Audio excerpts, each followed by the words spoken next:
This is actually, when you talk about the segment they are trying to target here, it's a flat tracker. Huge expectations.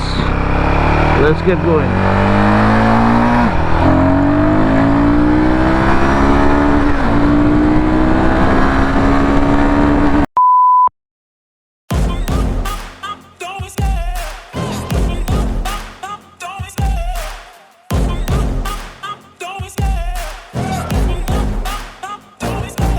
Love the chase and the hunt, and I set the pace when I'm running. I always take what I want and I always give it 100. Don't need a bank, no I'm funded. Play the game like it's nothing. I'm always thankful for something. Don't take for granted, stay humble. Now wake up, it's time to look at the enemy. Look in the mirror if he is no friend to me. It's not working out, maybe it's the chemistry. It's time to break up so I can make a better me. Better believe in your mind, cause it's everything.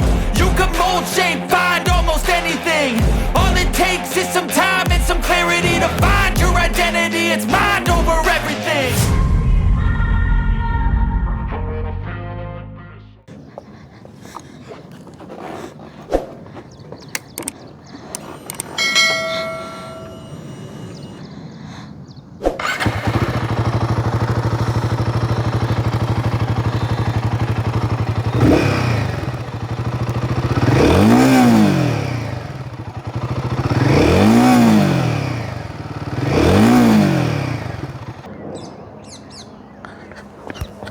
Ta-da! Welcome to Knows What. I have the Gorilla 450 to myself finally.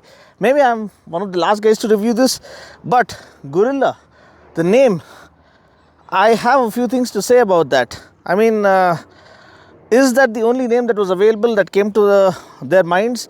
Are they trying to depict or kind of signify guerrilla warfare to take on the Triumph Roadster? I don't know. If you go into a showroom and say, I want a Gorilla, it sounds a little odd. But anyway, the bike is beautiful. It is. Especially in this gold color. It looks absolutely stunning. Very, very photogenic. And very, very, absolutely a perfect roadster and perfect fun machine written all over it. So guys, now first talking about the design silhouette as it is, the platform and the underpinning is based or built based on the Himalayan is something that's very, very certain the first time you cast your eyes on it, and we all knew about it even since its inception or the spy shots started surfacing. But when you look at the Gorilla 450 for the first time, it looks so well built. I mean, so cohesive, so beautiful, and so flawless. I mean, the design silhouette, undeniably one of the most beautiful looking roadsters in its segment, undeniably. And I feel, rather than saying that it's derived from the Himalayan, I would say the Himalayan is actually derived from the Gorilla 450, because this feels so complete in this avatar as it is. First of all, the steel tubular chassis, the bolt-on subframe, and the swing arm. So the subframe has been revised, the swing arm has been revised as well. The steel tubular chassis uses the engine as a stressed member to offer superior handling characteristics. The tank is a 11-liter tank, so the weight, when you look at it, is 174 kgs dry and 185 kgs wet. So it is not among the lightest machines. They could have built it a little more lighter, but I don't know, they have this kind of habit of always building heavy vehicles, but it is well built. And then of course, looking at the lighting, it is all LED lighting. If you can have a look at the headlamp up front, so the headlamp is the same as what we see on the Himalayan or the Super Meteor. So it has the RE branding far more evident, and LED lighting, LED turn blinkers is a good thing. And at the back we have the stop lamp integrated into the turn blinkers, which is something most of them are adopting. I don't know why. Again, 43mm telescopic forks. Now you might argue we would have preferred USD forks. For Indian conditions, I always advocate telescopic forks. Low on maintenance, comfortable ride quality, plush ride quality. For daily use, you can thrash it around on the dirt as well, and it will give you that much of a decent amount of confidence. But only if you are going to go absolutely berserk with this, only then you would prefer USD forks. USD forks are for racers who want that ultimate precision and pushing to the limits and tap into the full potential of the motorcycle. It makes a difference for those, not for those daily users who just want it for the sake of it. Telescopic forks any day for Indian conditions, I would advocate over USD forks because it is low on maintenance. Because on Indian conditions, USD forks tend to have that fork seal breakage very often, and maintaining that is a bit of a hassle. So no issues here. Fatter tire, 120 section front, 160 section rear, on-road off-road tires from CEAT, and they have done well. I tried to get a hang of it while riding to the shooting spot here. Again, liquid cooled DOHC 4-valve engine, Sherpa 452cc, and this puts out around 40 PS of max power and 40 Newton meters of max torque. So we all know this is here to take the Scrambler 400X head on. It is a wonderful machine, and benchmark has been set by Triumph, you can say, in terms of refinement, in terms of handling, in terms of performance. So taking it head on required a lot of focus from Royal Enfield. So as it is, I feel this one is very close to take it head on, but not as good as the 400X. We'll have a separate comparo for that, but still, alloy wheels, tubeless tires. I think the Himalayan gets tube tires and spoke wheels, but this is a roadster. It is a roadster from right from its inception, and one of the most beautiful and well built and fun oriented roadster, because you can have ultimate fun. I'll tell you why. First of all, we've looked at the lighting and all, and the suspension, 43mm telescopic forks. The seating, it is actually supposed to be 780mm seat. I think the other motorcycle that offers 780mm in Indian market is the FZ, but here the seat being a little wider, and also the foot pegs. Now this has been an issue ever since the Interceptor happened. It is a beautiful motorcycle, Interceptor 650, no denying about that, but every time you want to put the foot down, these foot pegs come in your way, and why haven't they addressed that? And that plague or that kind of chronic issue still continues. You still have the issue. You have to get used to such a wonderful bike that you won't actually have to put your foot down. That's how well balanced it is.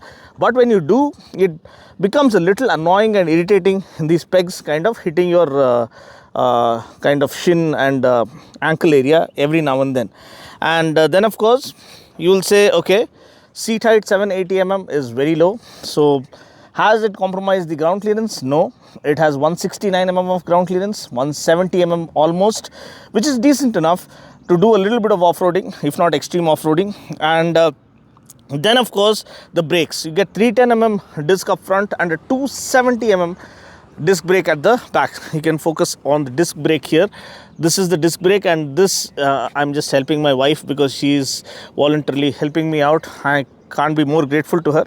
I mean, taking care of household work and again coming back to help me for the shoot. Hats off to the ladies of our nation. And then of course 310mm disc up front, 270mm at the back, and dual channel ABS is offered. You have two riding modes as well to play around with. You have the performance mode and the eco mode. Who would ride in the eco mode? Like if you're buying a bike like this, you want to have fun with it, so I think most of them will ride it in the performance mode. The switch gear is well laid out. I'll try and run you through the switch gear and the speedo console quickly. So the thing is, don't mind the flickering. Actually the screen doesn't flicker, it's because of the camera refresh rate. So that is not a problem of the bike. So just let's see the animation. You have the Gorilla 450 animation, and this is the standard layout. You have the rev counter, the gear position indicator, the neutral, the gear position indicator here, speedo console over here, side stand warning, and fuel indicator here, fuel gauge, odometer, and the clock. Okay, and now if you want to get into a different kind of layout, especially when you're using the map, when you press this M button, long press this, I'm going to long press this and the layout is going to change. See, so you have, I think the navigation will come up somewhere over here, and everything is kind of brought down such that you have more room for the navigation. Again, the side stand indicator, the speedo, the gear position indicator, everything is included. Fuel bar is also there, and that's a good touch. And then of course, to navigate through the user interface, here you have the toggle switch. You have the trip 1, trip 2. Okay, in this again you have different layouts, your fuel range, fuel consumption. Let's see if it shows this fuel consumption or only when it's running. Yeah, it shows only when you're riding the bike. So it was around 29 or 28, so that's something. And exhaust note we've already given you, and these are switches for the pass switch. Again, I would have preferred a trigger pass switch right over here. Again, engine kill switch is right over here. Everything is well sorted. You have a hazard light switch as well. So this is again E20 compliant. You have a ride by wire, you have a slipper clutch to watch your back while doing faster downshifts, and of course you don't have adjustment for the levers. But look at this, it looks really good. The tail lamp integrated into the turn blinkers, and massive 160 section rear tire, and of course, yeah, you can come and take over, madam. So, and another thing that I really appreciate Royal Enfield for is giving us center stand. Now, I don't recall whether the Himalayan gets a center stand. Maybe it should be available as an accessory for sure. So these adventure bikes or off-road bikes have the tendency to go, run a flat tire anytime, because you are thrashing it around through the woods, the forest, the ghat roads, anywhere, all the places you're not supposed to take it, you're going to take it where there are no roads. Because this is actually, when you talk about the segment they are trying to target here, it's a flat tracker. So it is kind of one of its kind. You can't say it is a scrambler, but because for a scrambler you needed at least a 19-inch front wheel, long travel suspension. Suspension for this is 140 mm front, 150 mm at the back. So it doesn't get proper long travel suspension. So you can call it a flat tracker because you get a flat tracker kit that you can add on and go sliding sideways in style. But apart from that, I love the character of the bike. It's a fatigue-free riding experience and also a fun riding experience. Oodles and noodles of fun to be had. If only they could have made it a little lighter, I think it would have been an absolute showstopper. But anyway, again, you have the huge radiator right over there. Liquid cooling 4-valve engine, so it allows the engine to breathe easy even when revving the hell out of it. 40 PS of max power, 40 Newton meters torque, so flat torque curve, adequate kind of juice in every gear, and adequate amount of pull in every gear throughout the rev band. So that's what makes it ultimate fun. The pricing and the mileage, I'll try to leave it on the screen for you. But this is the Guerrilla 450 for you, one of the most beautiful roadsters that has been launched by one of the best-selling vintage roadster manufacturer here in India. I want to see how it rides, how it pushes itself to its limits. So let's not waste any more time. Let's unleash the beast lurking underneath. So now that the overview is out of the way, Guerrilla 450, it's time to show me what you've got. The Sherpa 452 single liquid cooled DOHC 4-valve engine, 40 bhp, 40 Newton meters.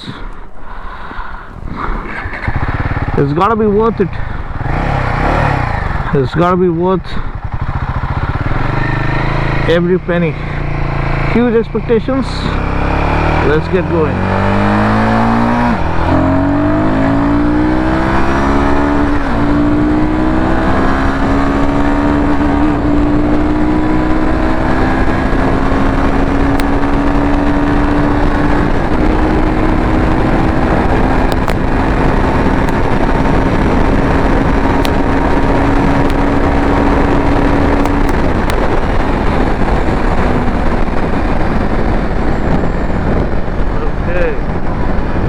The rev counters are apparent. Oh, there's the grunt. Revving all the way to 9,000 RPM.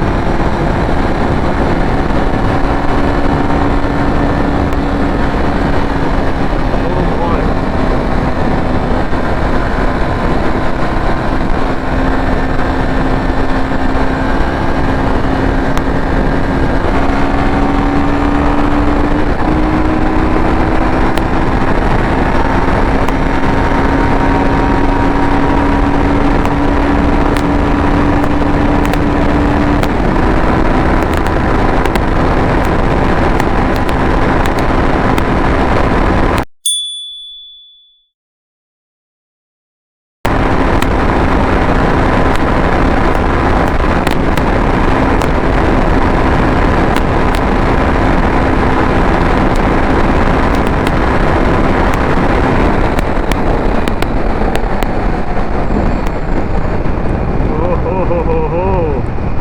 Brilliant braking.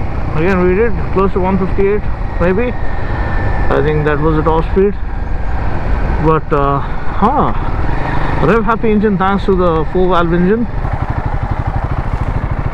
How is the flickability? It's really good. The wide handlebar, the tall handlebar allows you to stand up and ride effortlessly, be it tarmac or dirt.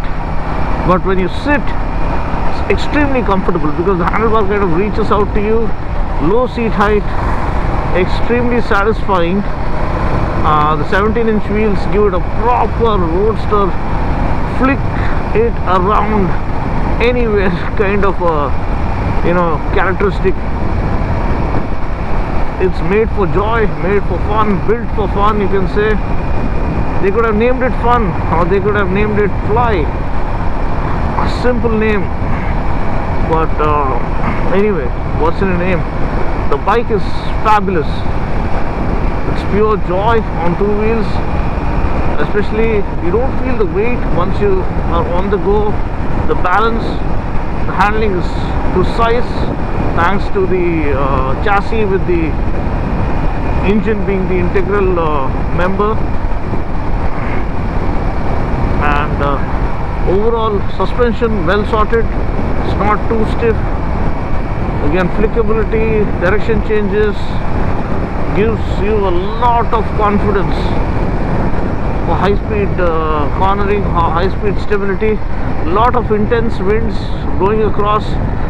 Hopefully it doesn't disturb the audio, but it is a nice pleasant overcast afternoon here. Don't go by the clock on the this thing, speedo. And yeah, I was talking about fuel efficiency, so let me just show it to you now how the fuel efficiency varies with throttle modulation. So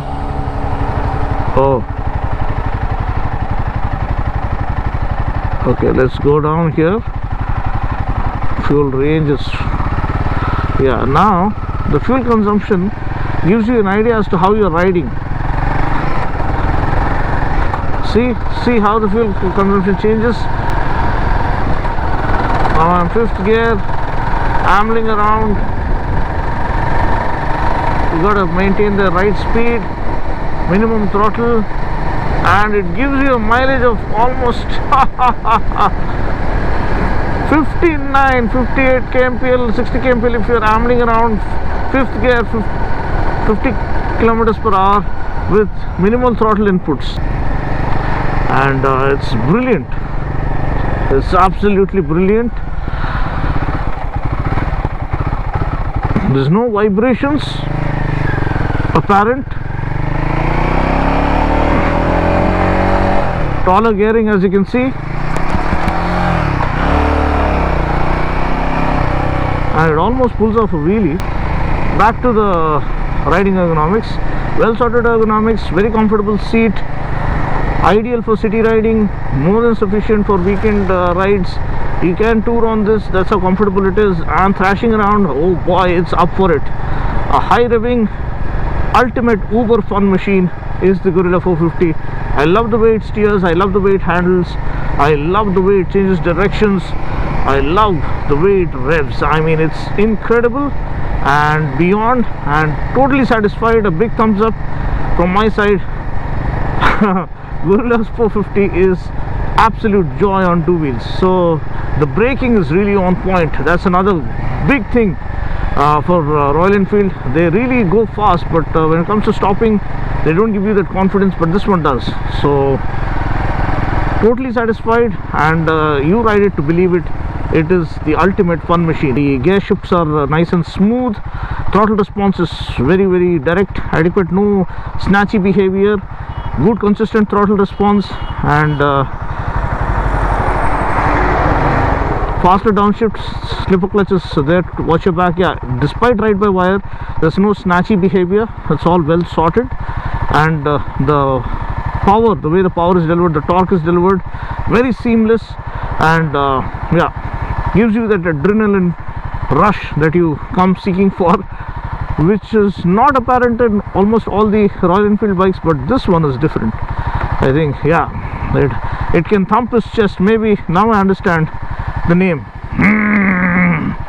Gorilla. Yeah, the King Kong kind of a feel. So kudos to the R&D team who worked on this. It's an absolute fun machine. Thanks for watching. See you guys next time.